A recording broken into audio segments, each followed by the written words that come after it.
Okay, चलिए, तो आपको काफ़ी सारी चीज़ें बताई हैं फिरोज़ जी ने, और अगर अभी भी आप कुछ जानना चाहते हैं इस टॉपिक से जुड़ा हुआ, तो अपनी क्वेरीज हम तक भेज सकते हैं। इलिसिट फंड्स के बारे में भी फिरोज़ जी ने आपको इन्फॉर्मेशन दी, आप नोट भी कर सकते हैं। आपकी स्क्रीन पर हम वेरियस इन्फॉर्मेशन देने की कोशिश भी कर रहे हैं कि किस में कितना ब्याज मिलता है, क्या क्या विकल्प हैं आपके पास टैक्स बचाने के लिए, निवेश के हिसाब से किस में कितना लॉक इन होता है, ये भी आप नोट कर सकते हैं अगर अपनी टैक्स सेविंग की प्लानिंग आपको करनी हो। और योर मनी तो है ही हर कदम पर आपकी मदद करने के लिए। चलिए अब सवालों को शामिल कर लेते हैं। उपेंद्र हमारे साथ मौजूद हैं, उपेंद्र सत्कार, चंद्रपुर, महाराष्ट्र से।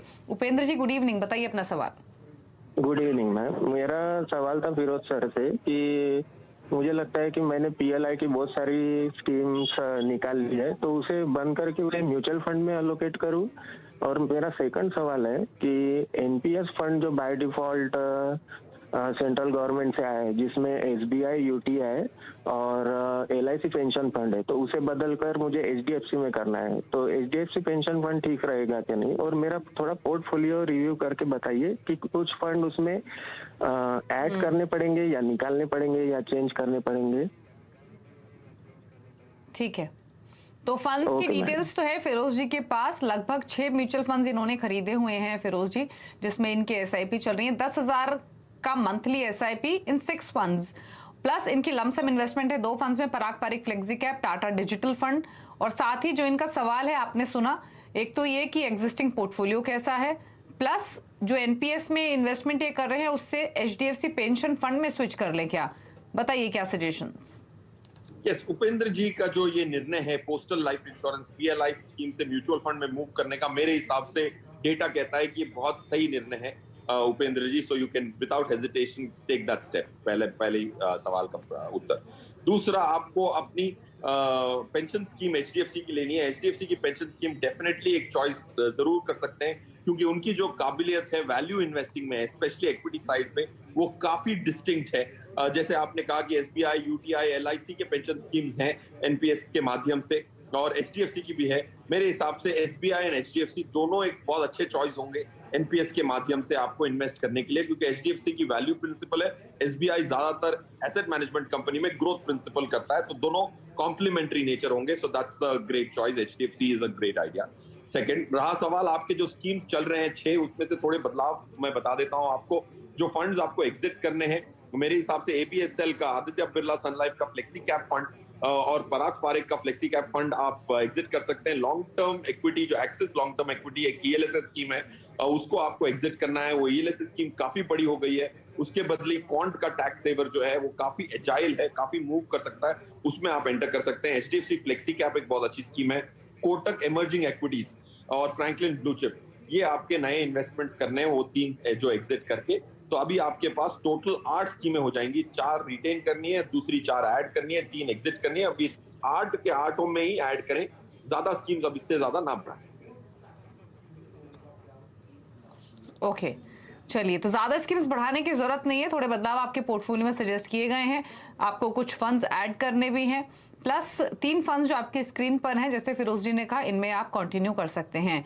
आगे बढ़ते हुए अगले कॉलर से बातचीत करते हैं। हमारे साथ उपेंद्र सिंह अब मौजूद हैं, पहले हमारे साथ उपेंद्र सत्कार थे, और इनका सवाल भी ले लेते हैं। उपेंद्र जी नमस्कार, बताइए आप कहाँ से बातचीत कर रहे हैं, क्या सवाल है आपका?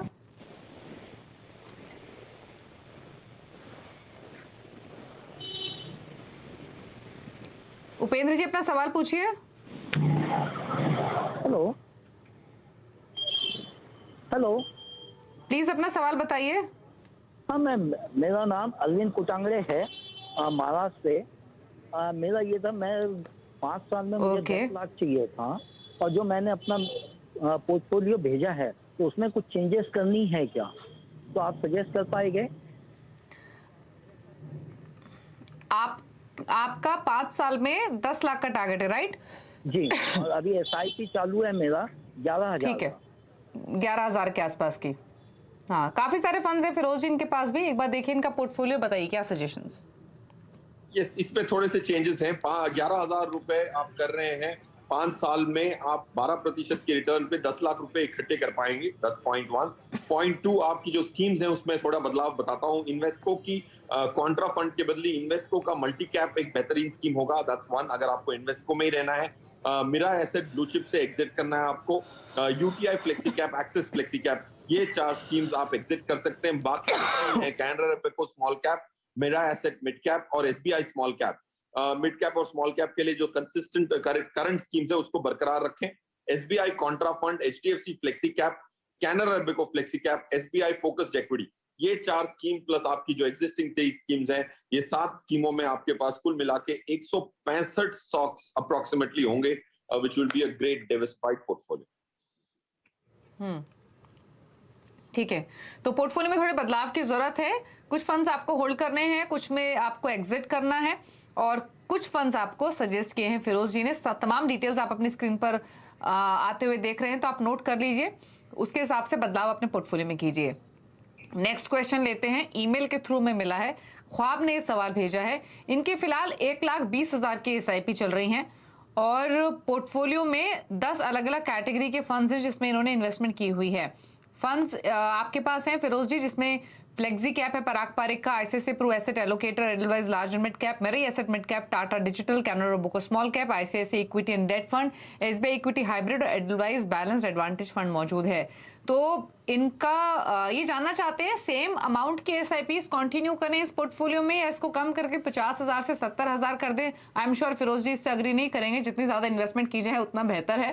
प्लस इनके पोर्टफोलियो पर क्या सलाह है? यस, आई थिंक ख्वाब जी मेरे हिसाब से ये बरकरार रखें। 1.2 लाख एक अच्छी अमाउंट है to motivate you to continue this. मैं ये जरूर कहना चाहूंगा कि अगर आप 10 साल तक ये कंटिन्यूअसली करते हैं और 14% की रिटर्न आती है पर एनम, तो आप 3 करोड़ रुपया इकट्ठा कर पाएंगे, जो कि एक साइजेबल अमाउंट होगा 10 साल बाद। तो इसको कम ना करें, इसको बढ़ाने की हमेशा फिराक पे रहें। खर्चा थोड़ा डिस्क्रिशनरी कम कर दें, बट इन्वेस्टमेंट्स कम ना करें। तो मेरे हिसाब से 3 करोड़ रुपए का जो लक्ष्य आप पूरा कर सकते हैं 14% की रिटर्न पे। हमारा ये मानना है कि इंडिया की करंट इकोनॉमी अगले एक डेकेड तक निफ्टी में 11-12% की रिटर्न आना बहुत अच्छी संभावना है, और उसमें से अगर फंड मैनेजर आपको 2-3% ज्यादा रिटर्न निफ्टी से दे दे तो 14% की भी आप उम्मीद कर सकते हैं फॉर अ 10 ईयर पीरियड।